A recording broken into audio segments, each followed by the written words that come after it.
Mari yang pertama senantiasa kita mengajarkan puji syukur kehadirat Allah Subhanahu wa taala atas segala karunia-Nya, kita masih diberikan kesehatan. Yang kedua, shalawat dan salam semoga tetap tercurah kepada junjungan kita Nabi Muhammad SAW.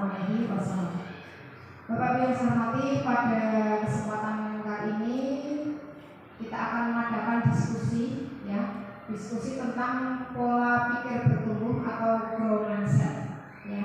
Kenapa ini penting? Karena kita sudah menjelang kegiatan akhir untuk menaikkan kelas, sehingga nanti dalam pembuatan nilai, apalagi nanti nilai raport ini, agar kita itu memahami betul-betul bagaimana anak-anak itu sebenarnya mereka itu mempunyai kekuatan-kekuatan sendiri, ya, ada kekuatan dan kelemahan yang barangkali kita itu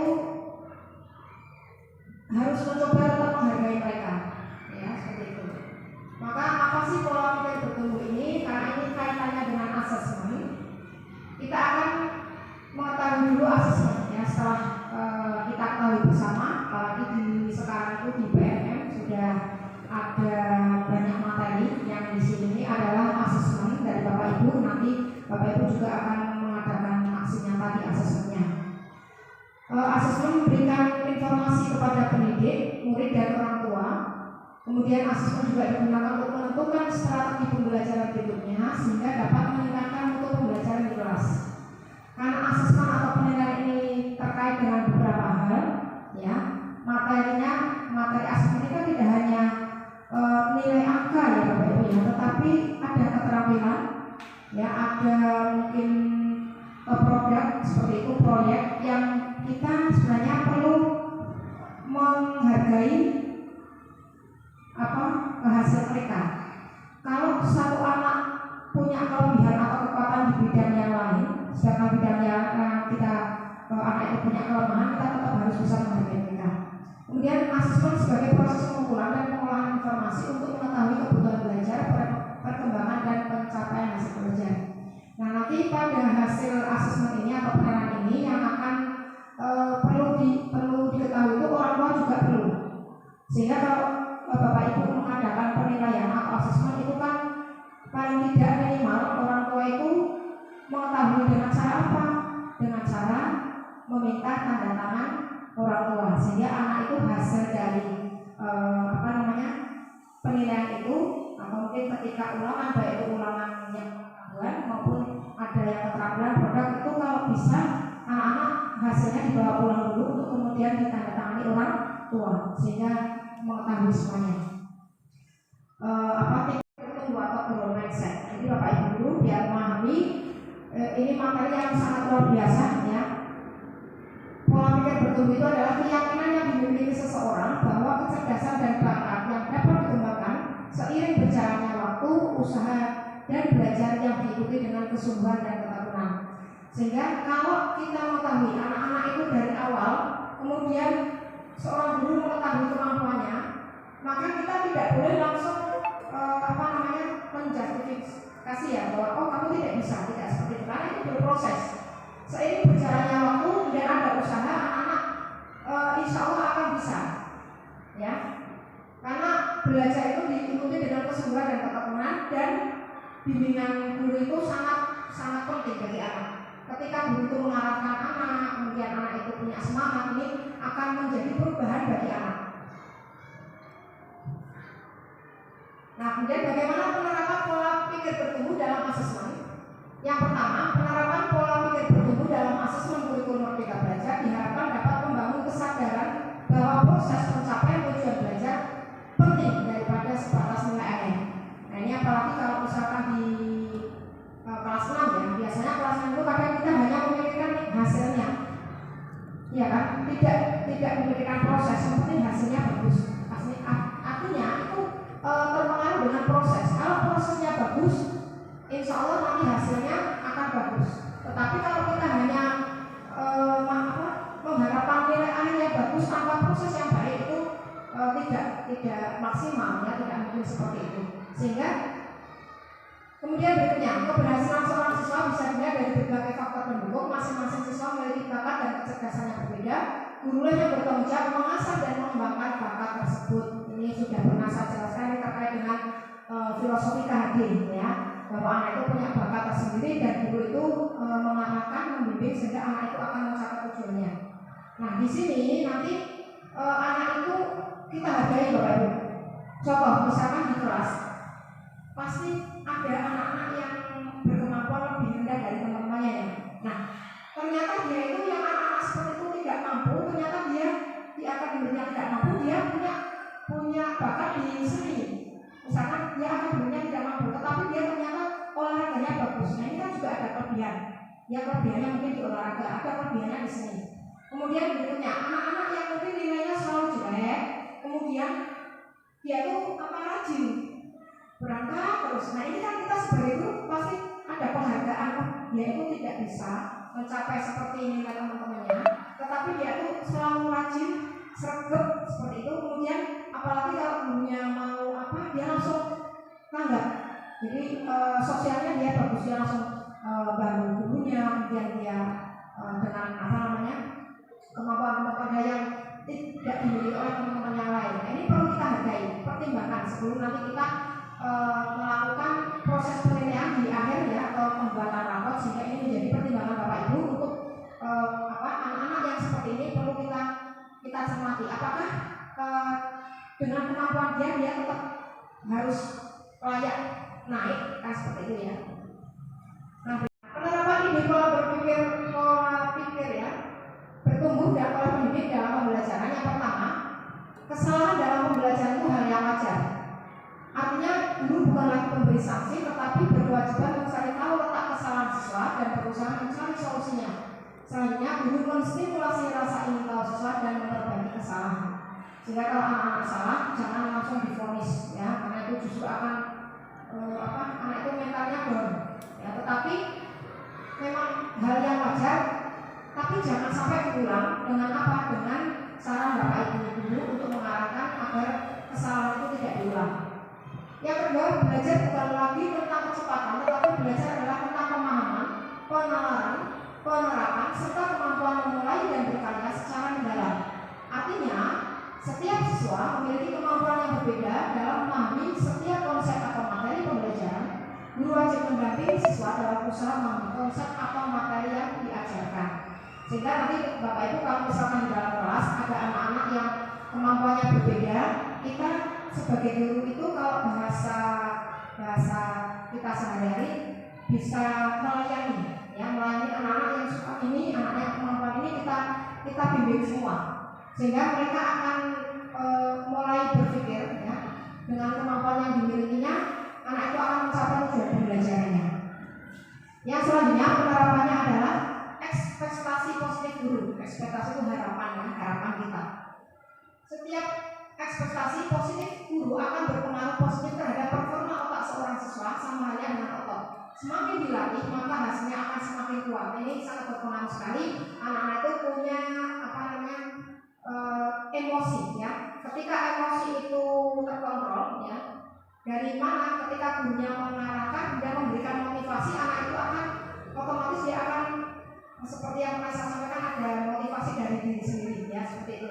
Nah kemudian guru selalu memberikan harapan yang baik kepada anak, karena ketika kita memberikan hal-hal yang positif ya, harapan yang positif, anak itu akan terbuka, sehingga dia akan selalu termotivasi dengan kemampuan dia yang katakanlah ada yang lemah atau mungkin kekurangan yang dia miliki, tapi karena ada guru yang memberikan harapan-harapan, dia akan termotivasi sehingga akan lebih baik lagi. Yang keempat, setiap siswa unik, kecerdasan siswa bersifat multidimensial dan memiliki cara khusus dalam mengembangkan suatu, tergantung kepada kecerdasan dan bakat bawaan mereka. Ini sering kita ketahui ya, bahwa seperti yang saya sampaikan tadi, anak-anak mempunyai bakat tersendiri yang setiap guru itu wajib menyalurkan. Nah, arahnya kemana anak itu? Kalau arahnya itu di bidang seni, silakan diarahkan ke seni. Di bidang akademik ya akademik, seperti itu. Kondisian lingkungan belajar. Ciptakanlah lingkungan belajar dengan aman, nyaman, serta fisik dan psikis. Jauh dari kata-kata kotor baik itu di sekolah dan di rumah, karena lingkungannya aman dan nyaman mempermudah siswa untuk mencerna materi pelajaran. Nah, di dalam kelas ini kita ciptakan suasana yang menyenangkan. Bagaimana suasana menyenangkan? Salah satunya yang sudah Bapak Ibu lakukan itu dengan ice breaking ya, atau mungkin pelajaran sekarang kalau kita belajar adalah pelajaran sosial emosional anak. Nah, anak itu betul-betul belajar dengan emosional yang senang. Maka perlu Bapak Ibu cek ketika ada pembelajaran, jangan lupa Bapak Ibu mengingatkan anak-anak bagaimana pelajaran hari ini anak-anak menyenangkan atau tidak, paham atau tidak, mana yang tidak paham, mana yang tidak, mana yang menjadi kendala seperti itu. Itu bisa disampaikan secara verbal maupun kita bisa menggunakan emoji ya. Karena Bapak Ibu punya emoji kecil, terus anak itu disuruh nulis ditempel di papan atau di mana, atau tidak usah dengan emoji tapi dengan tulisan. Diberi stigma misalkan ini senang, paham misalkan. Jadi nanti kita akan mengetahui mana anak-anak yang kurang dari refleksi tadi, umpan balik ya. Kemudian berikutnya, melatih dan membiasakan siswa untuk melakukan asesmen. Asesmen dilakukan pada diri sendiri atau self assessment antar teman. Kemudian berikan umpan balik positif dan berikan kesempatan kepada teman untuk mengoreksi karyanya sendiri. Dan yang ketujuh adalah memberi apresiasi pesan umpan balik yang baik berdampak positif pada siswa. Ketika anak mencapai hasil, kita apresiasi, bagus kamu, ya. Tapi ketika anak-anak tidak mencapai hasil, tidak, kamu kok tidak bisa, kamu tak bodoh, tidak boleh seperti itu. Sehingga mana yang belum bisa, mana yang harus dipahami. Nah, kita akan memilih berikutnya. Nah, berikutnya leader of feedback ya. Ini ada 1, 2, 3, 4, 5 ya. Ada 5 tangga. Yang pertama adalah klarifikasi, yang kedua nilai, kemudian perhatian, saran dan apresiasi. Maka Bapak Ibu harus melaksanakan tahapan ini ketika mengadakan asesmen ya, harus melalui tahapan ini. Yang pertama adalah klarifikasi, yaitu ajukan pertanyaan. Yang kedua adalah nilai, berikan komentar atas kekuatan yang terlihat. Kemudian perhatian, berikan komentar jika ada hal yang kurang atau kurang lengkap menjadi perhatian kita. Dan yang keempat adalah kita memberikan saran. Yang kelima adalah apresiasi, pujian atas usaha ya, baik itu dengan verbal maupun dengan hal yang lain. Nah, ini kita lalui ketika memberikan asesmen kepada siswa, sehingga tujuannya ketika siswa itu belum memahami, mereka akan memperbaiki dengan arahan-arahan Bapak Ibu. Nah, contoh penerapan tanggal umpan balik. Ini ada anak yang membuat hasil ya. Di situ ada gambar titik-titik, kemudian ini adalah gambar kubus. Ya. Kemudian anak disuruh membuat jaring-jaring ya, ini ya, jaring-jaring kubus. Nah, bagaimana penerapannya? Yang pertama adalah dari klarifikasi. Nah, guru bertanya, bagaimana kamu tahu cara gambar ini akan membentuk kubus? Nah, ini klarifikasi, nanti anak akan menjawab. Sekaligus sebagai mengulang pemahaman. Kemudian bagaimana dengan nilai? Guru memberikan nilai, contohnya begini. Gambar kotak-kotak ini kamu buat hampir sama sehingga mudah jika disusun menjadi bentuk kubus. Ini guru sudah menilai. Jadi anak sudah mendapat penilaian secara verbal. Yang berikutnya adalah perhatian. Ibu melihat kamu menggunakan titik-titik sebagai tanda sudut dan memulai garis. Bagaimana jika menggunakan penggaris agar garisnya lebih lurus? Nah, ini kan anak tidak menggunakan garis. Nah, guru memberi perhatian. Kalau misalkan garisnya dibuat dengan penggaris akan lebih rapi. Nanti anak akan tidak akan merasa bersalah. Kalau misalkan ini kok gambarnya jelek, harusnya pakai kan beda ya, kalimatnya beda. Yang keempat adalah memberikan saran. Jika pada kegiatan selanjutnya tugas membuat kerangka bangun ruang akan dilaksanakan lagi, bagaimana kamu akan melakukan perbaikan? Nah, nanti anak akan berpikir, oh tadi saya tidak memakai penggaris, saya mungkin kurang rapi dan seterusnya. Dari perbaikan itu, dari perhatian yang disarankan oleh gurunya, dia akan berpikir yang lain, yang mungkin dia akan lebih baik lagi. Dan yang terakhir adalah guru memberikan apresiasi. Selamat nak telah menunjukkan usaha yang sungguh-sungguh dalam mengerjakan tugas. Ibu juga senang karena kamu membuatkan tugas tepat waktu. Nah, anak kan sudah luar biasa di emosinya ya, sudah senang mendapat pujian dari gurunya. Ini contoh satu lagi. Ini ada gambar siklus ya, daur air. Bagaimana pertanyaan klarifikasinya? Guru menyampaikan, apakah ini berarti siklus air dimulai dari penguapan air laut? Nah, ini otomatis menjawab, anak itu akan menjawab dengan sendirinya, iya. Mungkin dia akan menjelaskan lebih lanjut. Guru memberi nilai, gambarmu sesuai dengan tahapan dalam siklus air. Kemudian perhatian, Bapak melihat kamu menggunakan panah untuk menggambar proses siklus. Bagaimana jika ditambahkan nomor pada setiap tahapan siklus? Nah, ini perhatian dari guru karena di situ tidak ada tanda nomor atau mungkin abjad ya, bisa ABC atau mungkin nomor 1, 2, 3 dan seterusnya. Ini guru memberikan perhatian itu agar anak itu menambahkan. Yang berikutnya adalah saran. Menurutmu adakah yang perlu ditambahkan pada gambar tersebut? Bagaimana jika ditambahkan nomor pada setiap siklus? Nah, ini sarannya ya, sehingga nanti anak akan menambahkan. Kemudian yang terakhir, apresiasi. Selamat nak, kamu telah menunjukkan karya kreatif. Pasti kamu mengerjakannya penuh dengan kesungguhan. Ini akan menjadi luar biasa. Nah, dari sini kita refleksi Bapak Ibu, apakah ketika selama ini pembelajaran Bapak Ibu di kelas, apakah dalam proses kelas sudah melalui tahapan ini? Jika mungkin sudah, mungkin kita tidak terasa ternyata ada teorinya. Cuma mungkin masih acak ya, mungkin tidak sesuai urutan ini. Oh, saya langsung memberikan apresiasi. Habis apresiasi saya memberikan saran seperti itu.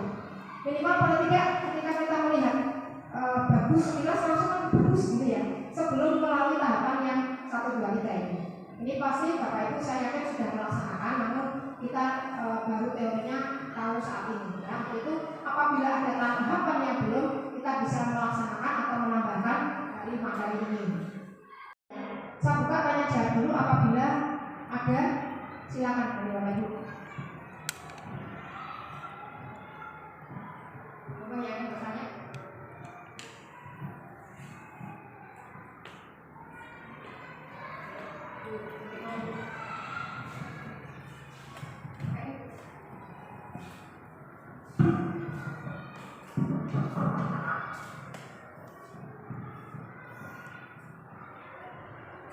Bagaimana biasanya anak yang nilainya jelek kadang sudah diberi saran tapi tidak dilaksanakan? Ya, terima kasih Bu Tuti. Pertanyaannya adalah anak sudah diberi saran, tapi tidak dilaksanakan. Ya.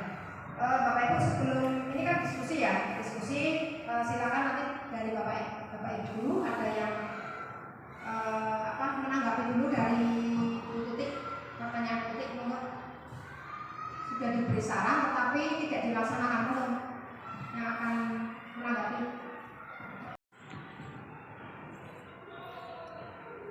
Buat pertanyaan klarifikasinya bagaimana? Membuat pertanyaan klarifikasi ini. Ya, Bapak Ibu nanti barangkali ada yang mau menanggapi. Ini saya tanggapi dulu. Nanti setelah ini setelah sesi tanya jawab kita nanti diskusi dan membuat umpan balik ya, serta mungkin dari yang disampaikan Bu Tuti tadi pertanyaan bisa panjenengan tulis tanggapan panjenengan saja ya secara tertulis, nanti setelah itu kita diskusikan bersama. Ini saya tanggapi dulu dari yang Bu Tuti, yaitu apabila anak itu diberi saran kadang-kadang tidak dilaksanakan dia. Nah ini sering terjadi juga Bu. Ketika kamu begini hadiah tapi tidak dilaksanakan, ketika ditanya lagi belum. Nah ini barangkali ini bisa kerjasama dengan orang tua ya, apabila ada anak-anak yang katakanlah tanda kutip mungkin kurang begitu, bisa konfirmasi dulu dengan orang tuanya. Bapak Ibu guru memberikan saran apa, kemudian konfirmasi dengan orang tua agar sarannya Bapak Ibu ajukan itu dilaksanakan dengan pantauan orang tua. Kemudian selalu dicek Bu, berarti anak itu besoknya lagi sudah belum. Kalau misalkan belum, guru itu mengarahkan, mungkin anak tidak melaksanakan bukan karena tidak mau tapi bingung mau melakukan apa. Nah ini tugas gurunya mengarahkan ya, jadi seolah-olah ini kita memberikan saran tetapi memberikan solusi juga. Jadi kamu mau bagaimana, saya bilang ya kamu begini ya begini. Jadi guru yang memberikan arahan sehingga anak itu melakukan. Kalau saran kamu belajar ya betul kan, nanti anak juga tidak ada pantauan dari orang tua, motivasi dari guru kan itu seperti itu, sehingga diberi arahan tetapi sekaligus diberi seperti solusi. Anak itu biar berpikir oh saya harus begini, saya harus begini dengan arahan guru seperti itu ya. Dan yang berikutnya tadi, kalau kita lihat bagaimana cara membuat pertanyaan atau membuat klarifikasi itu ya. Ini kan kalau kita lihat dari dua contoh ini, berarti klarifikasi itu yang berkaitan dengan materi. Jadi secara tidak langsung anak itu mengingat kembali materinya, sehingga ketika guru bertanya anak itu menjawab, tapi seolah-olah dia itu sudah memahami materi karena dia bisa menjawab. Kalau ini tidak bisa menjawab, kan nanti berarti anak belum bisa. Yang berkaitan dengan materi ini ya siklus. Sebenarnya kalau dia matematika, nah kamu tahu gambar ini akan membentuk kubus. Nah anak akan menjawab otomatis karena ini jalan-jalan kubus yang seperti ini dengan sisinya sekian itu secara otomatis akan disampaikan anak, dan itu merupakan referensi anak dan pemahaman dia. Itu ya. Ada lagi pertanyaannya?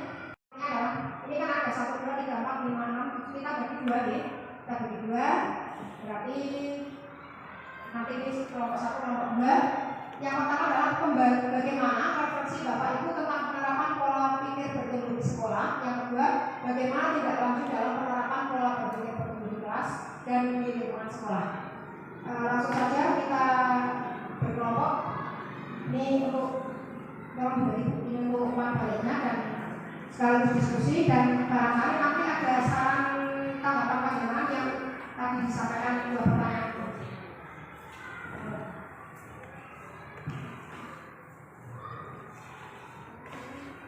Kita butuh waktu berapa menit Bapak Ibu?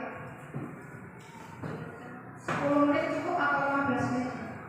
15